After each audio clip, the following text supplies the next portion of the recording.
तर पंतप्रधान नरेंद्र मोदी आज अयोध्या दौऱ्यावर आहेत। काही वेळापूर्वीच त्यांचा रोड शो झाला। त्यानंतर त्यांनी अयोध्या धाम या रेल्वे स्थानकाचं उद्घाटन केलं। तसंच केंद्रीय मंत्री अश्विनी वैष्णव यांच्याकडून संपूर्ण प्रकल्पाची माहिती समजावून घेतली आणि मग अमृत भारत एक्सप्रेसला हिरवा झेंडाही दाखवला। तर आपण ही तिन्ही दृश्य पाहतोय। आज पंतप्रधान नरेंद्र मोदी अयोध्या दौऱ्यावर आहेत। यावेळेस त्यांचा भव्य असा रोड शो पार पडला।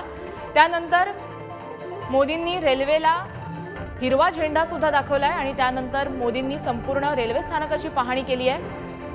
अश्विनी वैष्णव यांच्याकडनं त्यांनी या संपूर्ण रेल्वे स्थानकाबाबत आणि इतर बाबींबाबत माहिती जाणून घेतली आहे, पाहणी केलेली आहे। ही तिन्ही दृश्य आपण पाहतोय।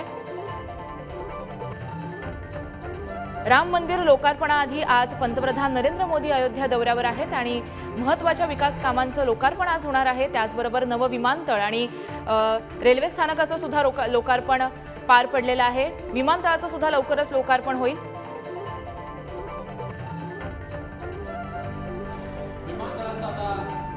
पाहणी होईल आणि विमानतळाचं सुद्धा उद्घाटन होईल। आधी ज्याचं नाव होतं मर्यादा पुरुषोत्तम श्रीराम आंतरराष्ट्रीय हवाई अड्डा, त्याचं नाव आता महर्षी वाल्मिकी आंतरराष्ट्रीय हवाई अड्डा अयोध्या धाम असं असणार आहे।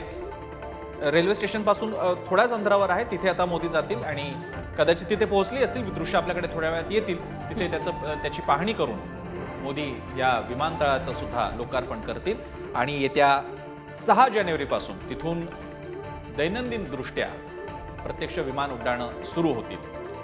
नक्कीच प्रसन्नजी, त्याचबरोबर आपण पाहिलं जे आपल्याकडे फोटोज समोर येतात त्याच्यामध्ये जे नवं विमानतळ आहे, त्याचबरोबर जे रेल्वे स्थानक आहे त्याची भव्यता आपण पाहू शकतोय। तर तुम्ही तिथे प्रत्यक्ष गेला आहात, तर त्याबद्दल त्याच्या वैशिष्ट्याबद्दल तुम्ही काय सांगाल?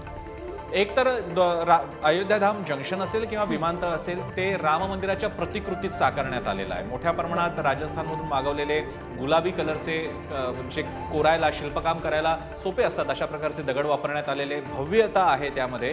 एकीकडे आधुनिकतेच्या सगळ्या सोयी सुविधा असतानाच पारंपरिकता सुद्धा जपलेली आहे।